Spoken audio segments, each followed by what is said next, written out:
It's time for the Savour Food Podcast with Southwest Florida's favorite chef, Matt Geiger.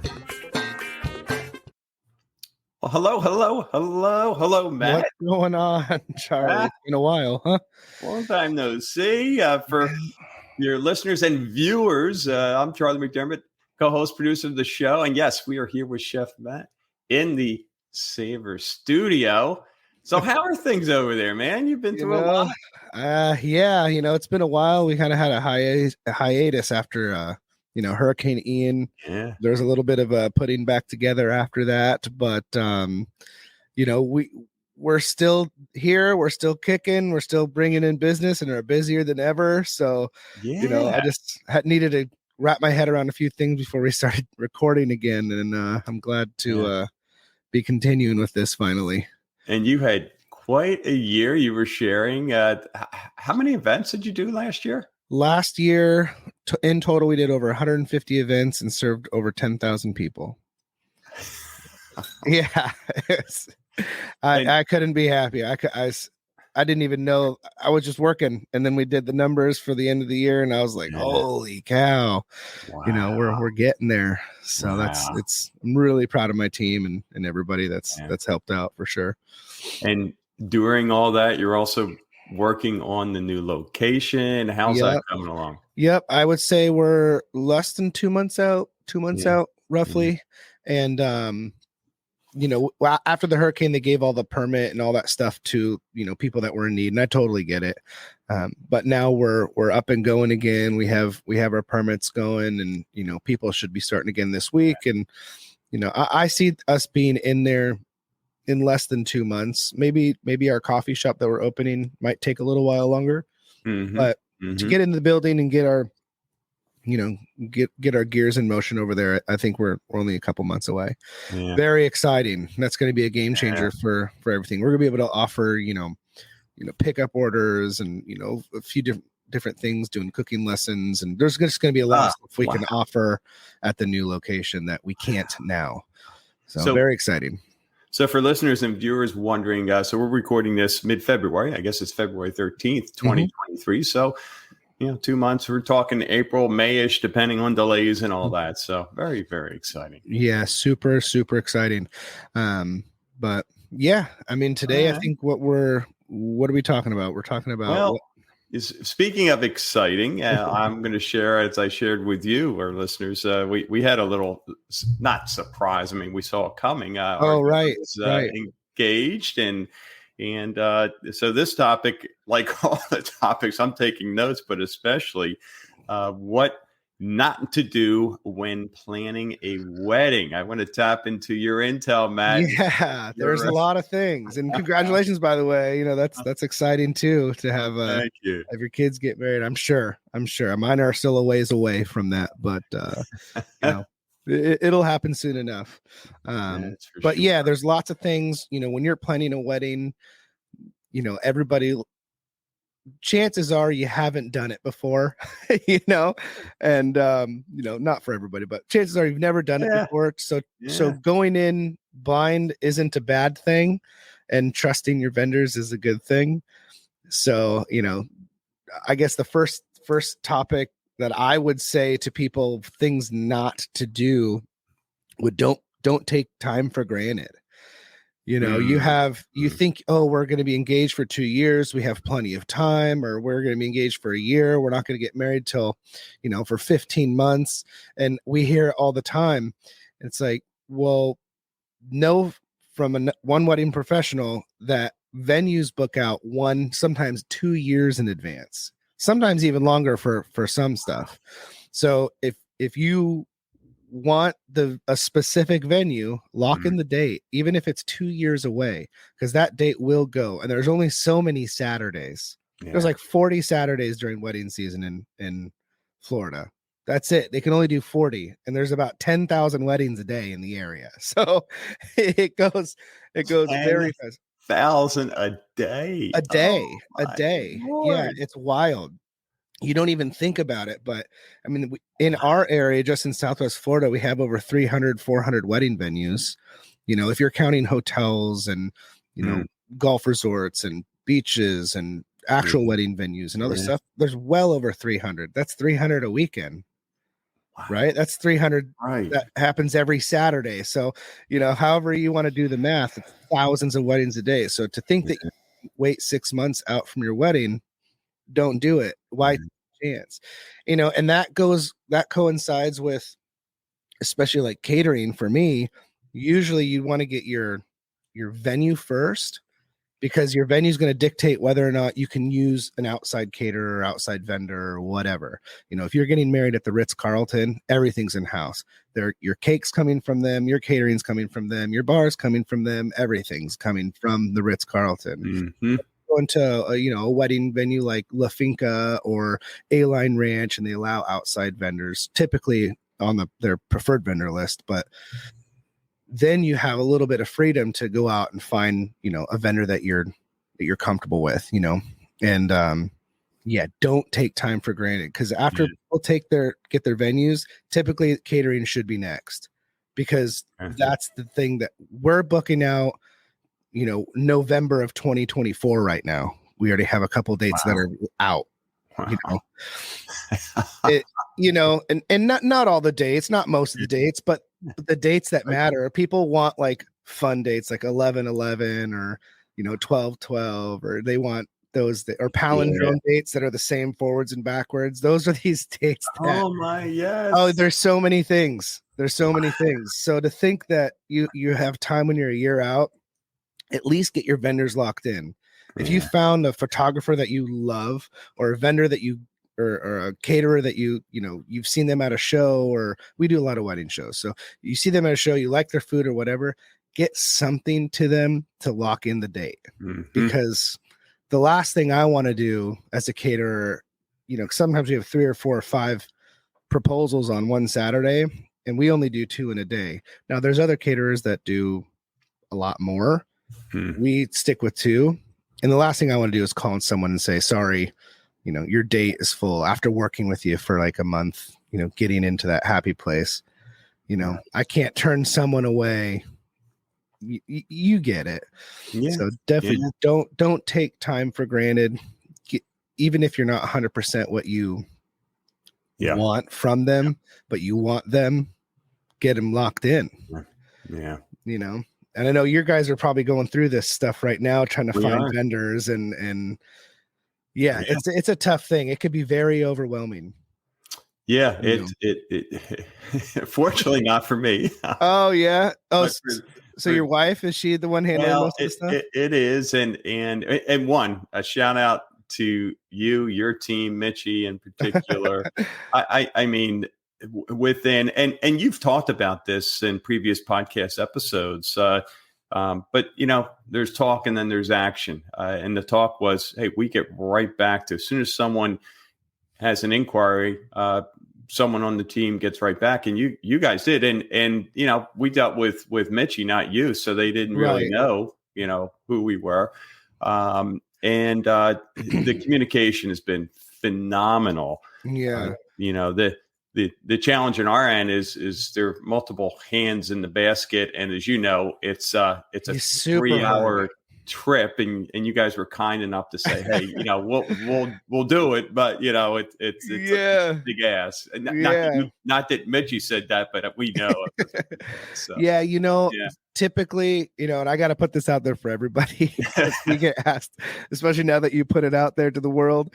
But typically we wouldn't travel that far. But given the time of year, Florida June weddings, it's not a thing.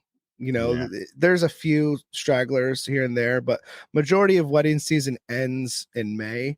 So it was perfect for you guys. We love you guys, and it's slow for us. And I'm like, it's a good excuse to go get a change of scenery and get out and do something else. And we're excited. Actually, my whole staff's excited. Like, oh, we're going to Deerfield. They're just excited for something new. And you know what I mean? And so we're gonna rock it. But definitely don't typically go that far. We'll go up to Lake Placid and Port Charlotte, and that 2-hour mark is where we usually cap it. But no, for you guys, I was like, just just do it. We got nothing that week. Let's just, let's take care of them, So we appreciate the business too. So Mitchie was first called me to say, these people want something in Deerfield. Do we go that far? I said no. And then I got an email from Barb, and I'm like, wait, Mitchie, come back. So, but yeah, no, if they're handling it, that it can be pretty daunting task to plan a wedding. And that's what you shouldn't take your vendors for granted. They do them all. We're doing 1 to 3 weddings a weekend. Yeah. Trust us. Yeah. And that's another thing that I would say is don't go into your wedding thinking that more than the 10 vendors that you hired, the officiants, everybody's done this enough times, hopefully, that you get some people that care and want to make the day run smooth. And so trust them and what their feedback, and don't be afraid to reach out during the whole planning process. We tell everybody, even if it doesn't have to do with catering, like if you have something like, should my officiant be doing this, or you think another vendor is doing something weird, reach out to us. Even though we're caterers, we see the whole picture all the time. So if once you're working with us, we want to get you guys squared away. Yeah. We don't want you to have any worries or anything. It's got to be a smooth, easygoing day. Yeah. And having that peace of mind, even if it is 2 years out or a year out. Yeah. Oh my God. Locked in and yeah. Plus, from a financial standpoint, and I tell everybody this, depending on what their financial standpoint is, but you don't want to get hit with all your vendors at one time. Try to pay them off, periodically for that year, for that 2 years, so you're not stuck with this huge bill at the very end of the tunnel. I mean, it can be daunting, $5,000 here, $10,000 here, $3,000 there. It's like, oh shit, now I gotta pay off. Like I should have planned this better, Yeah. So that's a good one that I didn't necessarily think of when we were preparing for this podcast, but like, don't hold off on your payments. Yeah, it is. Get them in. And, and speaking of like finances and stuff, we get people that call all the time that say, oh, we don't have a budget, right? Don't say that. Don't say that, because you do have a budget. Yeah. And you might not know you have a budget, but once you get into this, and especially if you haven't done it before, you don't even know what the service costs. Yeah. Like before granted, I work with a lot of photographers and stuff. I had no idea how much photography was. I had no clue before I got married. You're talking a swing between $1,500 to $2,000 to $8,000 or $9,000 for photography. I mean, the swing is huge. Yeah. I had no idea. And I'm in the business. So for sure, if you're not in the business, you probably don't know how much it is. So, don't go around telling all your vendors and your wedding planner, we don't have a budget, because you do. Yeah. You do. And even if you have a large budget, have something for each vendor. I mean, there's so many calculators and tools and things that you can find out average costs of stuff, and having some sort of starting point helps a lot. Yeah. Now, that brings up a kind of a side question, Matt. Yeah. Wedding planners, I'm sure you work with a lot of them. Does a wedding planner get into the catering side? Is it better to, just from a time saving standpoint? I guess it depends on the planner, I guess. But for the most part, the planners that we work with that trust us and we work a lot with kind of stay out of the way a little bit when it comes to the catering, which it makes sense. Sometimes it's hard for us to have that middle person versus we just send stuff directly to the client. Okay. So to have some, like, for instance, you guys have been talking to Mitchie a lot directly. right? Back and forth. Yep. You call her, she answers, she emails. It's like it's quick. When you get a wedding planner involved, you have to almost give like a day or 2 days, or hopefully not longer than that, but for it to go through the wedding planner looking over it, and the wedding planner sending it to you, and then you making some adjustments or whatever and talking to the wedding planner about it, and then the wedding planner sending it back to us. And then by the time it gets back to us, maybe the things that you guys talked about aren't even realistic. Yeah. So as far as wedding planners go, they're the ones that are going to know which vendors to use and make your life easier when it comes to picking. Because in our area, there's got to be, I don't know, let's just say 100 caterers, easy, right? There's probably 500 photographers, 300 venues, 200 DJs, 300 florists. You know what I mean? Yeah. Where do you start? Yeah. So getting a wedding planner is going to cut all of that time down, because typically they have people that they work with over and over and over again, and they know which things work better for which people. Not everybody does beach weddings, not everybody does barn weddings, that kind of thing, and the planner is going to know that. So I say having a planner is a plus, but if you have a good caterer too, they should be able to help out with a lot of that stuff. I mean, I try to make it as easy for our clients as possible. When they go on our website, they can see all the venues that we're allowed in or we're preferred at right off the bat. So if they are thinking of a venue still, like say they saw us at a wedding show and they have to have our catering. Well, it's limited because again, if you work at a hotel or you do anything like that, you can't use us.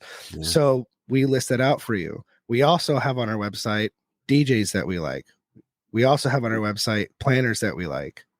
We also have on our website florists that we like, and rentals, and the lists for all of them aren't equal, but these are people that we work with on a regular basis.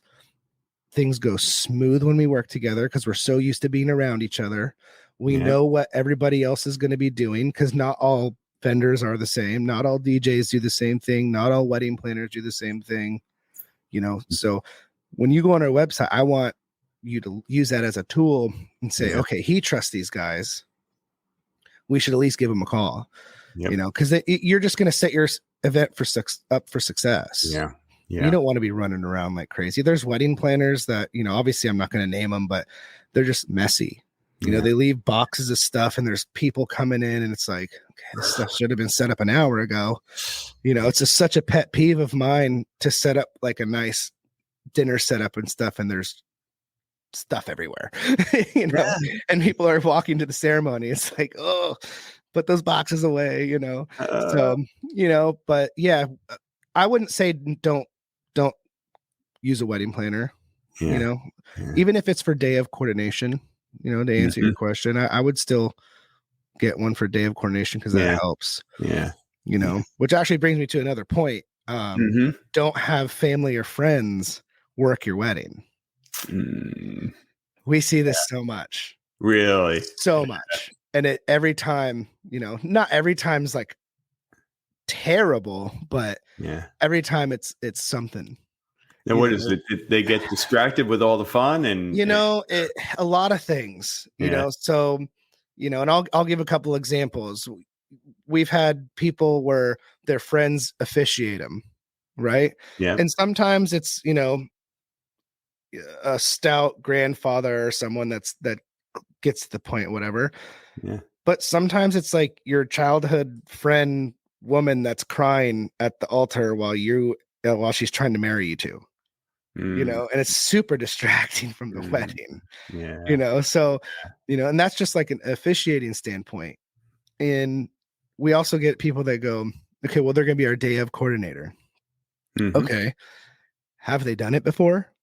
Because it's more than just sending someone down the aisle, right? The day of coordinator keeps a timeline from when people arrive to when they sit at the ceremony, to when they break for cocktail hour, for when they sit down to dinner, for when cake cutting's going to be, for when dances are going to be, for when speeches are going to be, for all this stuff. That's a day of coordinator.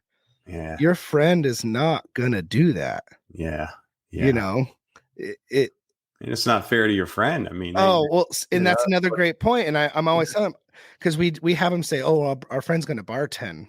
It's like, really? oh my god, you have no Uh, I get all this stuff. Obviously, we wouldn't supply the booze. We wouldn't. If yeah. you're gonna have your No. friend bartend, that's on you guys. Yeah. Yeah. But you have to think that, when we go, that it's our job.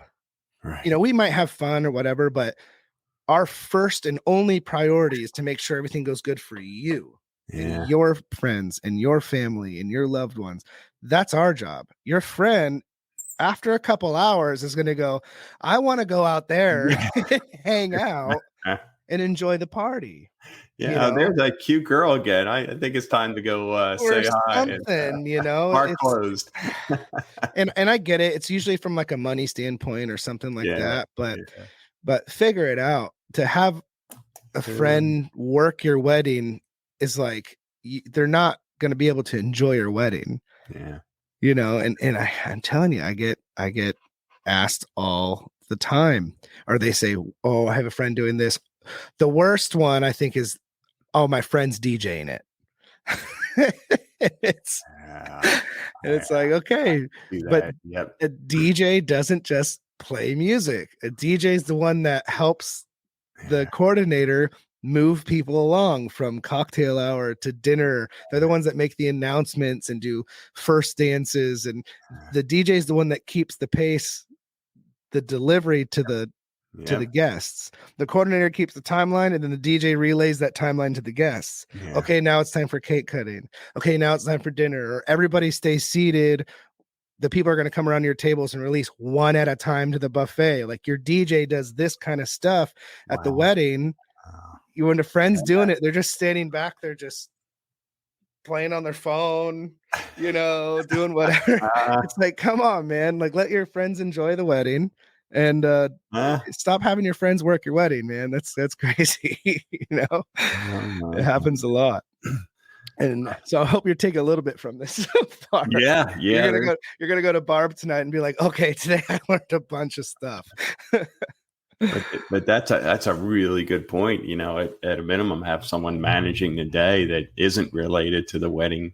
You have to, and I don't know anybody on that coast, but it's, you just want someone to have an objective view of the day that's not going to get distracted by their other friends and family. Yeah. Someone who's in charge, right? Yeah. Their focus is you guys. Yeah. Right. So it's and I see a lot of stuff. Yeah. All right. So what not to do? Well, don't wait. Book your place, book your caterer, your venue, photographer, whatever it is, so you don't lose out on that date, even if it's 2 years or more out there. Oh yeah. So then, certainly the wedding planner, or at a minimum, the day of the event coordinator, if I said that right. Yeah. Okay. Yeah, they're a day of coordinator.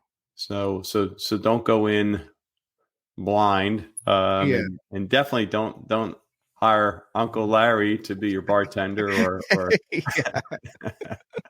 Why is everybody hammered right now? What did he put in these? It's not even dinner yet. Yeah. I know. Yeah, definitely don't hold off on giving deposits, and Yep. Good. What else did I say? I said don't have family, hold off on the deposits, don't hire friends or family. Yep. Leave it to the professionals, I guess. Yeah, and not everybody can afford the extravagant wedding, but you don't have to have an extravagant wedding just to have people take your wedding seriously. Yeah. You don't need the $40,000-$50,000 wedding. Yeah. But to have one person, I don't know how much day of coordinator is. I would assume under $1,000, but to me, under $1,000, if you're putting 10 or more thousand on your wedding day, to have everything go smoothly the whole day. Yeah. You're not stressed. Yeah. And I would also, here's another one, this is kind of a thing to do, is like vet your vendors, like see if they have any other vendor What am I trying to say? Like, I'm trying to think of the word. Like try to make sure that they work well with other vendors, because or what other vendors think about them. Because for instance, there's a couple transportation places in town, and on 2 separate occasions I've had crazy circumstances where they weren't there at the end of the night to take everybody back to the hotel.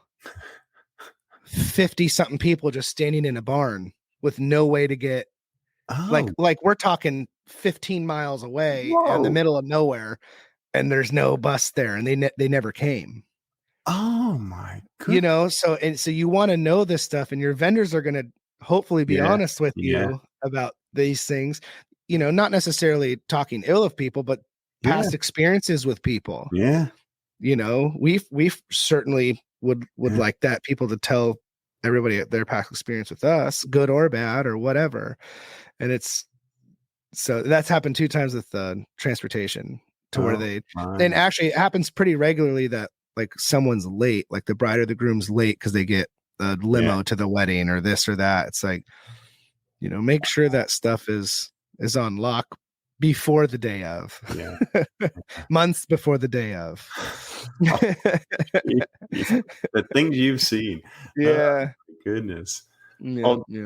This has really been helpful. I know to your listeners, certainly for us, and man, good stuff, Matt. Wow.